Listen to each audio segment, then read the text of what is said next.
श्री शिवाय नमस्तुभ्याम। भगवान शिव और माता पार्वती की आप पर और आपके परिवार पर सदैव कृपा बनी रहे। आज की इस वीडियो में हम सोमवार के दिन किए जाने वाले पशुपति व्रत कथा को सुनेंगे और साथ ही जानेंगे कि पशुपति व्रत को करने की विधि क्या है, इसका उद्यापन किस प्रकार किया जाता है और इसके नियम क्या क्या हैं।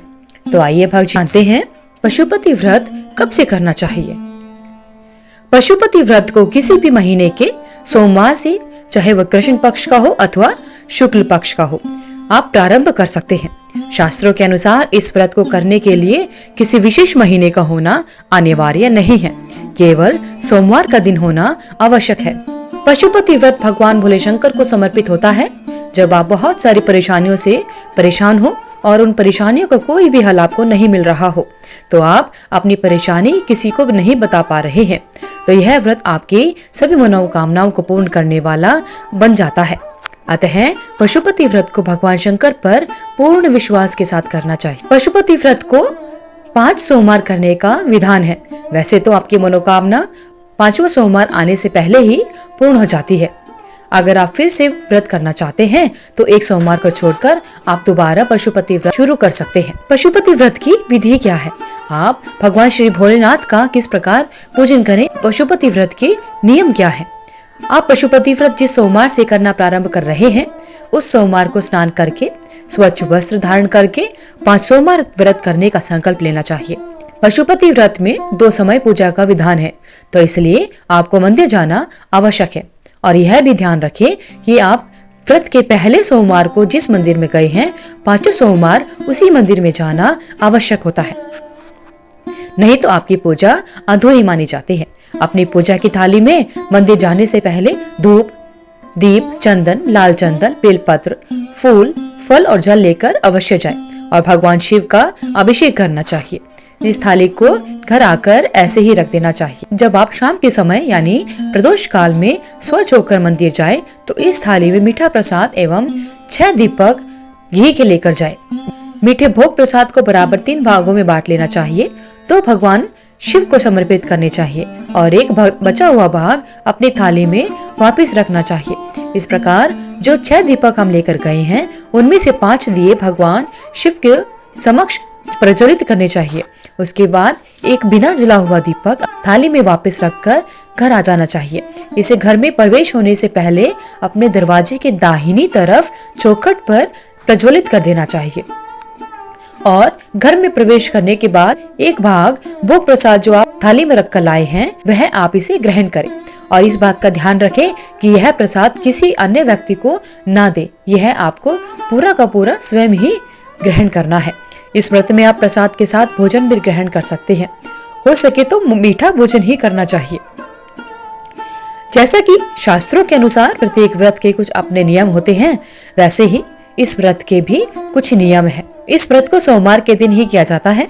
इस व्रत में सुबह और शाम को यानी प्रदोष काल में पूजा की जाती है और मंदिर में जाना अनिवार्य होता है। किसी कारण अगर आप व्रत करने में असमर्थ हैं, तो उस सोमवार को व्रत नहीं करना चाहिए। आप जिस मंदिर में जाते हैं, उसमें भक्ति पूर्वक भगवान शिव को बेलपत्र और जल अभिषेक अवश्य करना चाहिए। व्रत करने वाले को दिन में सोना नहीं चाहिए, भगवान शंकर का ध्यान करते रहना चाहिए। इस व्रत में आप दिन में फलाहार भी कर सकते हैं। यदि व्रत के दौरान श्रद्धा के अनुसार दान भी कर सकते हैं। आइए भक्तजनों, अब जानते हैं पशुपति व्रत की उद्यापन विधि क्या है। पशुपति व्रत को 4 सोमवार तक विधि हमने बताई है। उस विधि से पूजा अर्चना करने के बाद जब आप 5वें सोमवार को मंदिर में जाते हैं शाम के समय यानी प्रदोष काल में, तब आप अपनी पूजा की थाली में भोग प्रसाद, साथ में दिए और एक नारियल लेकर जाना चाहिए, जिस पर मोली लिपटी होनी चाहिए। इसको भगवान शिव को समर्पित करना चाहिए। हो सके तो 108 बेलपत्र या 108 फूल से भगवान भोले शंकर का श्रृंगार करना चाहिए और अपनी श्रद्धा के अनुसार दान करना चाहिए। साथ ही भगवान शिव के मंत्रों का भी अवश्य जाप करना चाहिए, जैसे महामृत्युंजय और श्री शिवाय नमस्तुभ्याम का अवश्य जाप करना चाहिए। साथ ही भगवान शिव की आरती करनी चाहिए। शिव चालीसा का भी अवश्य पठन एवं श्रवण करना चाहिए। आइए भक्तजनों, अब सुनते हैं भगवान पशुपति नाथ की व्रत कथा। कथा शुरू करने से पहले जब आप मंदिर जाते हैं तो मंदिर जाते समय अपने पूजा की थाली में कुछ चावल के दाने अवश्य रखने चाहिए और जो कथा शुरू करने से पहले अपने साथ लाए गए चावल के दानों को अपने हाथ में ले और उन सभी लोगों को दे जो आपके साथ बैठकर कथा सुन रहे हैं। और जब कथा समाप्त हो जाए तो इन चावल के दानों को मंदिर में यहाँ वहाँ नहीं फेंकना चाहिए, मंदिर में एक तरफ चढ़ा देना चाहिए। एक बार की बात है, भगवान शिव नेपाल की सुंदर तपोभूमि से आकर्षित होकर एक बार कैलाश छोड़कर यहाँ आए और यहीं पर ठहर गए। इस क्षेत्र में वह 3 सींग वाले हिरण यानी चिंकारा का रूप धारण कर विचरण करने लगे। इसलिए इस क्षेत्र को पशुपति क्षेत्र या मृगस्थली भी कहा जाता है। भगवान शिव को इस तरह अनुपस्थित देखकर ब्रह्मा और भगवान विष्णु चिंतित हो गए और दोनों देवता भगवान शिव की खोज में निकल पड़े। इस रमणीय क्षेत्र में उन्होंने एक अद्भुत मोहक 3 सींग वाला मृग विचरण करते हुए देखा। उन्हें मृग रूपी भगवान शिव पर शक होने लगा। योग विद्या से ब्रह्मा जी ने तुरंत पहचान लिया कि यह मृग नहीं बल्कि भगवान आशुतोष हैं। तुरंत ही ब्रह्मा जी उछल पड़े और मृग के सींग को पकड़ने की कोशिश करने लगे। इससे मृग के सींग के 3 टुकड़े हो गए। उसी सींग का एक पवित्र टुकड़ा टूटकर यहाँ पर भी गिर गया, जिसकी वजह से यहाँ महारुद्र जी का जन्म हुआ, जो आगे चलकर पशुपतिनाथ जी के नाम से प्रसिद्ध हुए।